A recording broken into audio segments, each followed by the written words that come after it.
আসসালামু আলাইকুম, good morning DXN.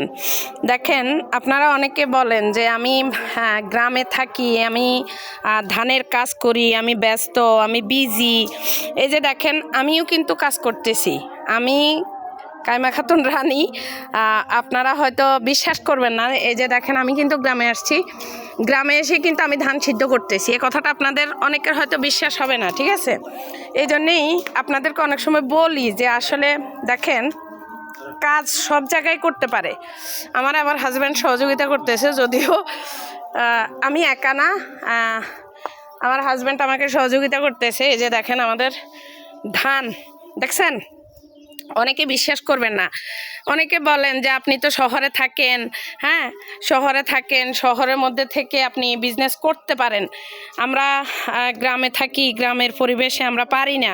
তো তাদের জন্য আজকে আমার এই ভিডিওটা, যে যারা বলেন অজুহাত ধরেন, হ্যাঁ অজুহাত যারা ধরেন তারা হচ্ছে দেখেন, তারা হচ্ছে অজুহাত না ধরে আপনারা হচ্ছে আপনাদের জায়গা থেকে দেখেন কাজ আমরা সারাদিন করি, যে কোনো অ্যাক্টিভ কাজ আমরা করি, যে কোনো অ্যাক্টিভ কাজের পাশাপাশি আমরা কিন্তু ডিএকশনটা করতে পারি। ডিএকশন করাটা আসলে তেমন কোনো বিষয় না। বিষয় হচ্ছে যে আপনি আপনার জায়গা থেকে আপনি যদি একটা সিদ্ধান্ত নিতে পারেন, আপনি যদি আপনার জায়গা থেকে যদি আপনার যদি ইচ্ছা থাকে, ইচ্ছা শক্তিটাকে কিন্তু আপনি কাজে লাগালেই চলে। এখানে দেখেন সারাদিন কাজের শেষে, কর্মব্যস্ততার শেষে আমাদের হাতে কিছু সময় থাকে, যে সময়টাকে আমরা কাজে লাগাতে পারি। সেই সময়টাকেই আমরা ডিএকশনে দিলেই কিন্তু চলে। এই যে দেখেন আমার পেছনে ধান, আপনারা হয়তো বিশ্বাস করবেন না, আমি নিজেই কিন্তু ধান সিদ্ধ করতেছি, ঠিক আছে?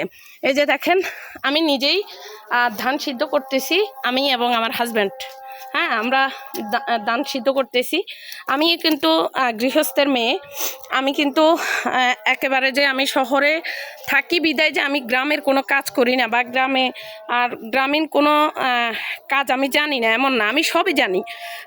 আমি গ্রামের পরিবেশেও আমি মানানসই, আমি শহরের পরিবেশেও আমি মানানসই। তো সেই জন্যই আমি আপনাদেরকে বলবো, আজকে আমি ভিডিওটা করার একটাই উদ্দেশ্য। অনেকে আমাকে বলেন, যখন আমি বলি যে আপু কেন আপনি আপনার জায়গা থেকে আপনি কেন আইডি অ্যাক্টিভ করেন না, মিটিংয়ে কেন থাকেন না, আপনি আপনার জায়গা থেকে মিটিংয়ে কেন আসেন না, আপু সময় নাই, হ্যাঁ অনেকে এই জিনিসগুলো বলেন। তো তাদের জন্যই আজকে মূলত আমার ভিডিওটা মেক করা।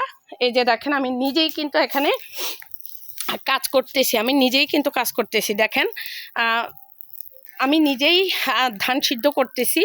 তো সেজন্যেই আমি আপনাদেরকে বলবো যে অজুহাত ধরবেন না। হ্যাঁ অজুহাত দিয়ে আসলে জীবনে কোনো কিছু পাওয়া যায় না। অজুহাত হচ্ছে মানুষের, এটা বিশাল বড় একটা অজুহাত। এটা হচ্ছে একটা রোগ, হ্যাঁ যেটাকে বলা হয় একটা রোগ। তো এই জন্যেই আমি আপনাদেরকে বলবো, আপনারা আপনাদের জায়গা থেকে আপনারা অজুহাত না ধরে একটু একটু করে, অল্প অল্প করে আপনি ডিএকশনটা করেন। আশা করি আপনি ভালো কিছু করতে পারবেন। তো আপনারা আসলে অন্যভাবে নেবেন না, আমি জাস্ট হচ্ছে তাদের জন্যই আজকে ভিডিওটা মেক করা। অনেকে আমাকে বলে, হ্যাঁ যখন আমি বলি, অনেকে আমাকে বলে যে আমি শহরে থাকি, আমার হাতে প্রচুর টাইম, আমি করতে পারি, আমি ডিএকশনটা করতে পারি, আমি ডিএকশনের সময় দিতে পারি।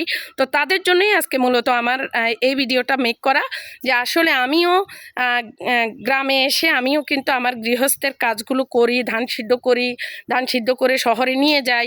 হ্যাঁ আমিও কিন্তু আমার শ্বশুরবাড়িতে যেমন আলহামদুলিল্লাহ আমার গৃহস্থলী কাজ আছে, আমার বাবার বাড়িতেও আছে। আমরা গৃহস্থের মেয়ে, আমার শ্বশুরবাড়িতেও ধান করে, আমার বাবার বাড়িতেও ধান করে, বিভিন্ন ফসলাদি করে, বাদাম বলেন, আলু বলেন, বেগুন বলেন, যে কোনো সবজি বলেন, সব কিছুই করে। তাই আমি আপনাদেরকে বলবো, এই যে দেখেন আমি নিজেই কিন্তু ধান সিদ্ধ করতেছি, অজুহাত কিন্তু আমি ধরি না। আমি আমার জায়গা থেকে অজুহাত কখনোই ধরি না। তাই আমি আপনাদেরকে বলবো আপনারাও ধরবেন না। ধন্যবাদ সবাইকে, আল্লাহ হাফেজ, গুড মর্নিং।